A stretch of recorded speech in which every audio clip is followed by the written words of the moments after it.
दिल्लीतील विद्यार्थ्यांवर झालेल्या लाठीचार्ज प्रकरणी विरोधी पक्षनेत्यांनी घेतली लोकसभा अध्यक्षांची भेट। घटनेचा निषेध नोंदवत केली कारवाईची मागणी।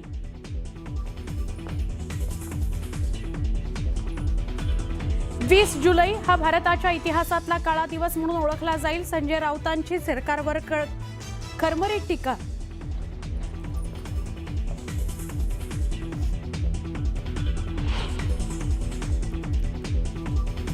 आम्ही सरकारकडे चर्चेकरता जाणार नाही, सरकारनं जंतर मंतरवर यावं, अभिजित दिपकेंचं वक्तव्य। दिल्लीत अभिजित दिपकेसह तरुण आंदोलनावर ठाम। धर्मेंद्र प्रधान यांचा राजीनामा होईपर्यंत आंदोलनावर ठाम राहणार, अभिजित दिपकेंचा इशारा।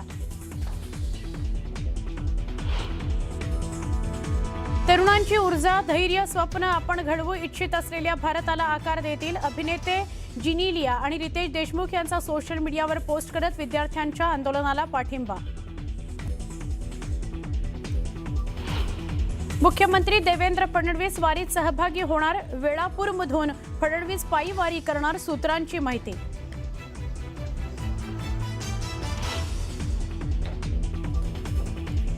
शिवसेना उबाठाची सुप्रीम कोर्टात धाव। 6 बंडखोर खासदार प्रकरणात याचिका दाखल करत लोकसभा अध्यक्षांच्या निर्णयाला आव्हान।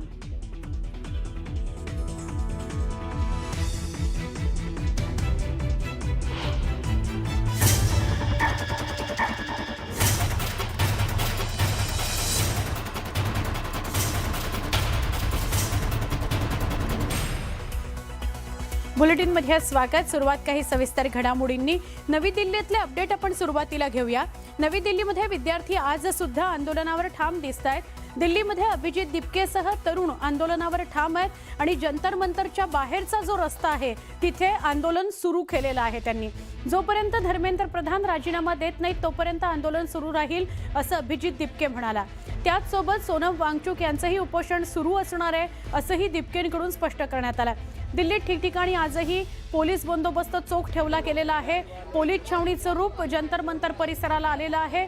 दरम्यान सोमवारी सीजेपीच्या आंदोलनावेळी संसद भवनावरील मोर्चानंतर पोलिसांना बळाचा वापर करावा लागला। त्यानंतर जंतर मंतरवरील आंदोलकांचे मंडप हटवले गेलेले आहेत आणि संचारबंदी लागू करण्यात आलेली आहे। तरी देखील अभिजित दिपकेसह इतर तरुण आंदोलनावर ठाम आहेत आणि जंतर मंतरच्या बाहेरच्या रस्त्यावर बसून आंदोलन सुरू आहे।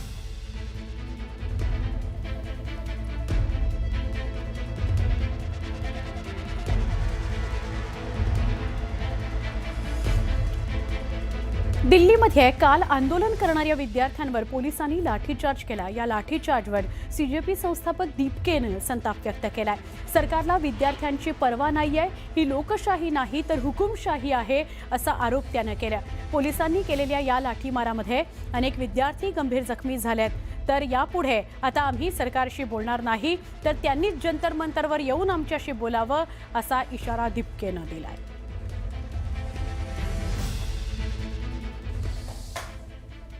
मुख्यमंत्री स्वर्गीय अजितदादा पवार यांची उद्या जयंती आहे। त्याच पार्श्वभूमीवर एक अतिशय सुंदर अशा प्रकारचं चित्र प्रदर्शन आज मविनच्या हॉलमध्ये त्याचं उद्घाटन आम्ही केलं। अतिशय सुंदर अशा प्रकारची चित्र दादांचं संपूर्ण जीवन दर्शवणारी, त्यांच्या लहानपणातली, परिवारातली, लग्नातली आणि त्यांच्या राजकीय सामाजिक कारकिर्दीतली विविध क्षणं जी आहेत ती अतिशय चांगल्या पद्धतीनं या प्रदर्शनाच्या माध्यमातून आपल्याला पाहायला मिळतात। दादांचा जसा उमदा स्वभाव होता, त्यांचं जे हास्य होतं, कधी त्यांची कठोरता होती, अशा सगळ्या गोष्टी आपल्याला या प्रदर्शनामध्ये पाहायला मिळतात।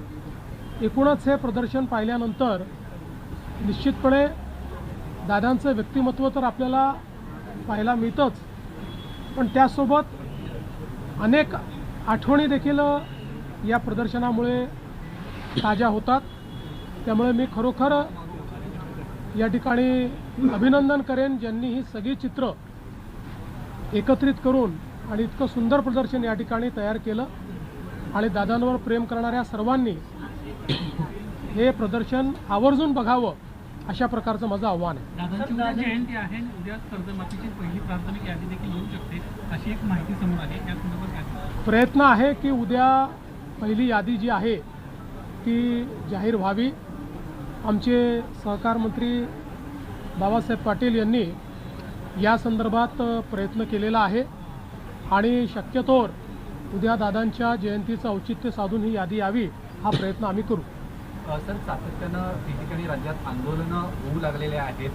कायदा सुव्यवस्थेचा प्रश्न निर्माण होऊ शकतो. काय अधिकची माहिती प्राप्त झाली आहे का तुम्हाला या आंदोलनाच्या बाबतीत? पण असं आहे की लोकशाहीमध्ये आंदोलन करण्याचा अधिकार सर्वांना आहे. केवळ लोकशाहीमध्ये आंदोलन करतानाही संविधानाने दिलेले हक्क आणि त्यासोबत संविधानाने टाकलेली जबाबदारी या दोन्ही गोष्टी लक्षात घेतल्या पाहिजे.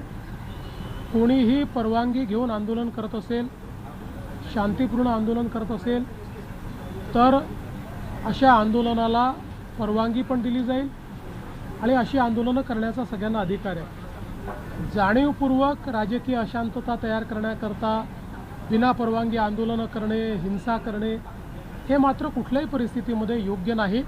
त्याच्यावर आवश्यक ती कारवाई केली जाईल. काही चुकीच्या प्रवृत्ती यासाठी प्रयत्न करत आहेत. काही चुकीच्या प्रवृत्ती आहेत त्या यामध्ये, कारण दिल्ली चालतील, मुंबई देखील अशाच बघा, पद्धतीने एक गोष्ट तर निश्चित आहे की कुठलंही आंदोलन आपण बघितलं, ज्यावेळेस आंदोलन फेसलेस असतं त्यावेळी काही प्रवृत्ती त्या आंदोलनात शिरतच असतात आणि त्या प्रवृत्ती त्या आंदोलनाचा फायदा घेऊन त्या आंदोलनाच्या खांद्यावर बंदूक ठेवून आपलेही स्वार्थ कसे आपल्याला पूर्ण करता येतील असा प्रयत्न करत असतात.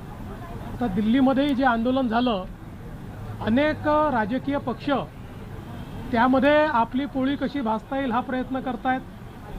अनेक अशा संघटना की ज्या संघटनांचा या विषयाशी घेणं देणं नाही आहे, पण अराजकता कशी तयार करता येईल त्याचाही प्रयत्न करतायत. ज्यावेळी फेसलेस आंदोलन असतं त्यावेळी आपण दिल्लीमध्ये देखील बघितलं की कशा प्रकारे नेतृत्वहीन अशा प्रकारचं एक त्या ठिकाणी व्यवस्था आपल्याला पाहायला मिळाली. पोलिसांच्या गाड्या फोडणं असेल, गाड्या उलटवणं असेल, पोलिसांवर दगडफेक असेल, अशा अनेक गोष्टी घडल्या. तर एक गोष्ट मी आपल्याला सांगतो की कुठल्याही सरकारला आपल्या नागरिकांवर लाठीचार्ज करणं हे कधीच आवडत नाही.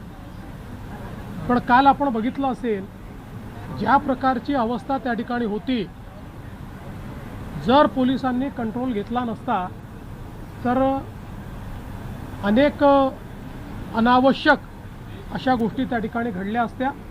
पोलिसांनी मोठा संयम देखील दाखवलेला आहे आणि अर्थातच अशा प्रकारचं आंदोलन हे त्या ठिकाणी योग्य पद्धतीने व्हावं यापुरतं जेवढं त्याच्यावर कारवाई केली पाहिजे तेवढी कारवाई ही पोलिसांनी केली आहे.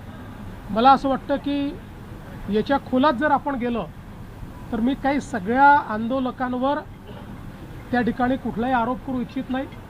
काही लोक चांगल्या भावनेने देखील करत असतील, पण हे निश्चित आहे की त्याच्यात असे लोकही घुसलेले आहेत की ज्यांना आपला स्वार्थ साधायचा आहे, ज्यांना या नीटशी काही घेणं देणं नाही आहे, ज्यांना केवळ अराजकता तयार करायची.